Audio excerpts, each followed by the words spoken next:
J'adore les Pretenders, et vous le savez. Je n'ai dit que du bien d'Iguanus Legacy quelques mois avant de faire une vidéo où je présentais le gimmick et les jouets géants de tous les Pretenders. Donc forcément, je prendrai toutes les versions mises à jour. Bombburst fait partie de la première vague des Pretenders de 88, l'année qui a commencé cette ligne.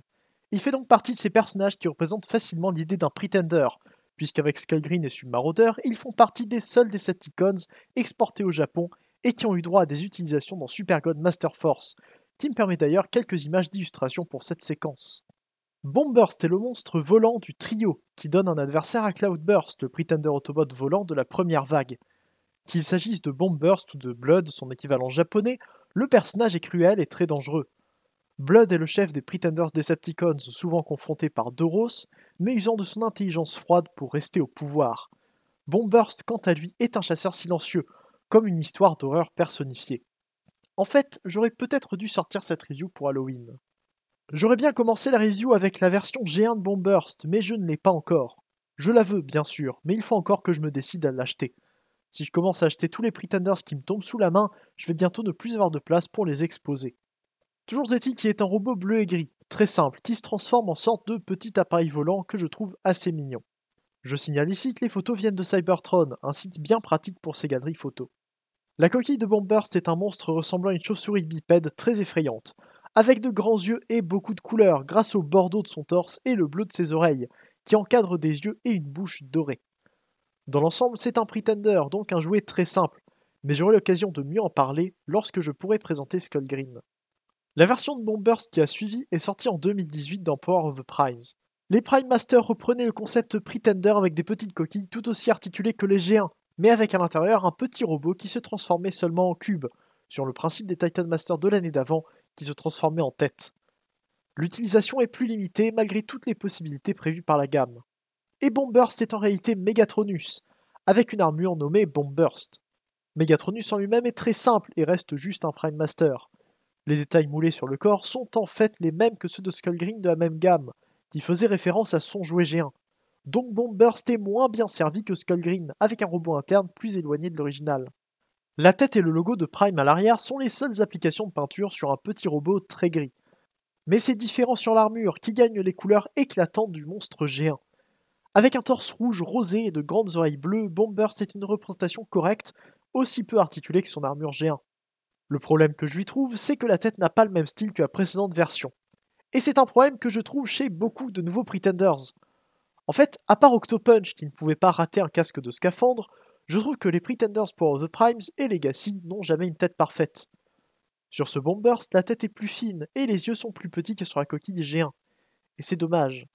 Bien sûr, ne faire que la tête du jouet sans prendre en compte les apparitions restreintes dans le dessin animé serait une mauvaise idée. Mais même là, je trouve que l'armure donne assez peu l'impression d'être Bombburst, tout en étant bien sûr très proche. C'est un simple décalage de style qui m'étonne. Et pour ne pas m'éterniser sur ce jouet, je présente son arme. C'est une triple griffe qui s'attache dans la main sur peg 3 mm. Et ça la rend compatible avec les core classes actuelles, mais aussi avec les robots internes de Pretenders G1. Enfin, l'armure peut accueillir le Prime Master à l'intérieur, ce qui est quand même le principe des Pretenders. J'aime beaucoup la simplicité avec laquelle ça se fait, sans avoir à ouvrir en deux une coquille comme sur les jouets G1. Et comme pour beaucoup de choses, quand j'ai eu mon premier Prime Master, j'ai pu avoir l'expérience Pretender, et ça m'a fait plaisir. C'est un de ces gimmicks que j'avais envie d'avoir d'une façon ou d'une autre. Il reste une fonctionnalité sur Bombburst, et c'est le mode arme. Avec Megatronus à l'arrière, il peut devenir une griffe dont la partie utile est ridiculement petite. C'est un mode plus utile sur les Prime Masters avec un canon, ceci dit. Il ne sert à rien de s'attarder plus sur ce petit jouet, je vais donc passer à la version la plus récente. Bombburst Legacy est le deuxième Pretender Core Class de la gamme, après la petite réussite d'Iguanus. Malheureusement, pour plusieurs points, il n'est pas au niveau. Bombburst déjà fait comme Iguanus, il allie le mode robot de son armure Pretender avec le mode alternatif de son robot interne. Il retrouve donc le mode avion Vitol majoritairement bleu du jeu original. Ce mode est plutôt joli, avec son grand cockpit peint en rouge. J'aime beaucoup ce qu'il donne, mais j'aime moins comment il est en main. Bien sûr, la qualité de plastique est bonne, mais les bras qui tiennent les ailes ne s'attachent pas en place. C'est un défaut que je trouve majeur. Je peux excuser les jambes sous l'avion qui cachent un peu le robot. Je peux excuser aussi les bras simplement sur les côtés. Après tout, c'est un corps classe et on peut pas faire de miracle avec. Mais là, les bras ne s'attachent juste pas. Le ball joint a un emplacement pour tenir légèrement l'épaule lorsque le bras est contre le corps. et ça gênera un peu les articulations, en plus de ne pas vraiment aider pour ce mode.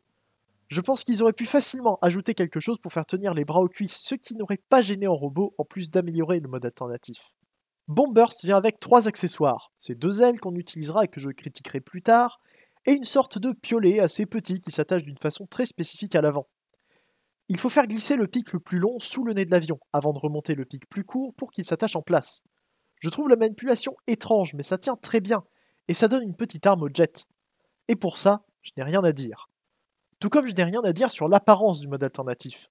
Je le trouve même plus joli que celui d'Iguanus, qui est tout aussi géant mais plus étrange. Non seulement ça vient du fait que le jet de Bombburst est assez mignon, mais en plus le fait que le robot perde quasiment tout le bleu, ça me plaît beaucoup. Niveau transformation, Bombburst n'a pas grand chose de remarquable. Les ailes doivent s'enlever, puis il n'a qu'à se déplier. Rien d'aussi unique que les roues asymétriques d'Iguanus. Mais si on avait une idée aussi lumineuse sur chaque Transformers, je suppose que ça pourrait devenir lassant. Le mode robot, comme j'ai dit plus tôt, est son armure Pretender originale. On retrouve donc encore une fois cette chauve-souris humanoïde avec un plastron bordeaux. Dans l'ensemble, il a beaucoup de couleurs et les détails sont bien faits. Et d'après ce que j'en ai entendu, tout le monde l'apprécie, donc ne prenez pas trop au sérieux toutes les remarques négatives que je lui ferai. La première remarque concerne la tête, encore une fois. Je trouve pas qu'elle colle si bien à l'armure originale, ni à Blood dans Master Force. Les yeux sont trop petits, le museau beaucoup plus carré, et la bouche très ouverte me font penser qu'il y avait peut-être mieux à faire. Encore une fois, on reconnaît le personnage sans aucun doute, mais contrairement à toutes les autres têtes de Transformers depuis plusieurs années, je trouve qu'elle est un peu trop approximative. En plus, cette bouche donne l'impression de s'ouvrir alors que ça n'est pas le cas.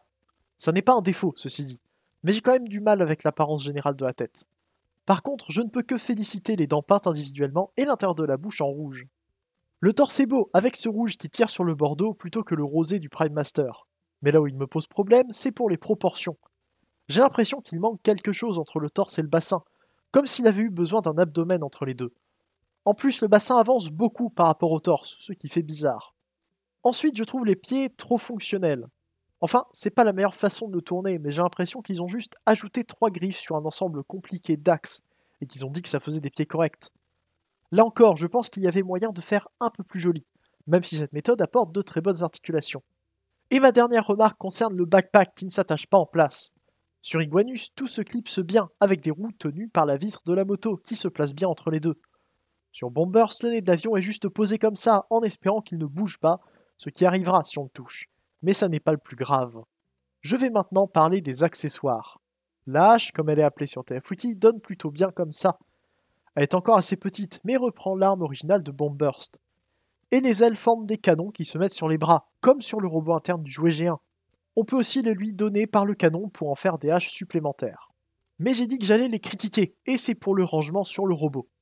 Parce qu'on peut ranger toutes les armes, mais j'ai rarement vu une aussi belle occasion ratée. La hache se met dans le cockpit qu'en mode alternatif. Et déjà ça ne donne pas très bien, puisqu'il faut emmener le keyboard loin en arrière pour mettre un petit accessoire à cet endroit. Mais après tout, on pourrait juste dire qu'il n'y a pas de rangement pour cette arme en robot. Mais on ne peut pas dire la même chose pour les ailes. Elles utilisent des pegs 5 mm prévus spécialement pour ça, pour se mettre dans le dos. Ce qui est une bonne idée, puisque l'armure de Bombburst G1 a des petites ailes sur les épaules.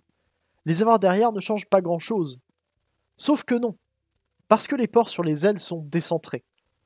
On ne peut donc les mettre que dans un seul sens, et ce sens c'est avec le bleu vers l'avant. Donc pas avec le gris peint qui ajoute des détails et qui fait ressortir les moulures, mais bien avec du bleu qui est censé quasiment disparaître en robot. Ajoutez ça au fait que le backpack ne tient toujours pas, et toucher la figurine fera bouger les ailes vers le haut ou le bas, en plus de donner un cockpit qui pointe vers l'arrière dans le dos de Bombburst. Et vous avez une incompréhension de ma part. Je ne veux pas être désagréable, parce que je sais que certains n'ont aucun problème avec ça. Mais à quelques millimètres près, on aurait pu avoir les ailes grises visibles, plutôt que la même face que celle exposée en mode alternatif. Du coup, je comprends pas vraiment pourquoi il y a cette application de peinture à cet endroit-là. Bref, j'arrête avec ça. Niveau articulation, Bombburst est aussi bien fourni qu'Iguanus, la solidité en moins. Tout est sur ball joint, sauf son cou, son bassin et ses chevilles, et ça lui donne la possibilité de prendre beaucoup de bonnes poses. Les épaules peuvent être bloquées par la position du mode alternatif, ce qui est ridicule quand on sait que ça gêne plus dans ce mode que ça n'aide dans l'autre. J'ai dit plutôt que les pieds étaient surtout utilitaires plutôt que jolis, mais ça permet d'avoir une très bonne inclinaison vers l'intérieur, en plus d'un mouvement vers le haut et le bas. S'il y a une chose qu'on ne peut pas lui enlever, c'est bien ses articulations très efficaces, même si trop lâches pour beaucoup. Il tient les poses, mais il semble bouger trop facilement pour être agréable à poser. Mais malgré tous ses défauts, Bombburst donne bien avec Iguanus. Il ne sera pas parmi mes Legacy préférés, mais il faut dire que j'ai des problèmes avec pas mal d'entre eux pour le moment. En tout cas, si vous cherchez une petite figurine amusante, je pense qu'il pourra vous satisfaire. Je peux en dire ce que je veux, ça reste une bonne version moderne de Bombburst. Et je pense donc que je n'ai plus rien à dire pour cette review des 3 seuls Bombburst qui existent. Mon intérêt pour les Pretenders a pris une ampleur que je n'imaginais pas, donc attendez-vous à en entendre encore parler sur ma chaîne à l'avenir. Surtout avec les versions G1 qui sont assez faciles à avoir pour beaucoup d'entre eux.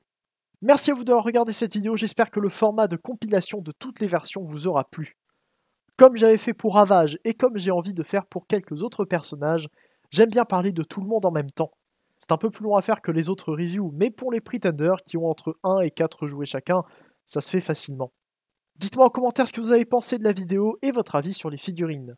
Faites un tour sur mon Utip si vous voulez me soutenir et sur Large sur Discord pour parler avec le fandom sur toute la licence. On se retrouve bientôt pour une prochaine vidéo, c'était Ider, fin de jour, et salut.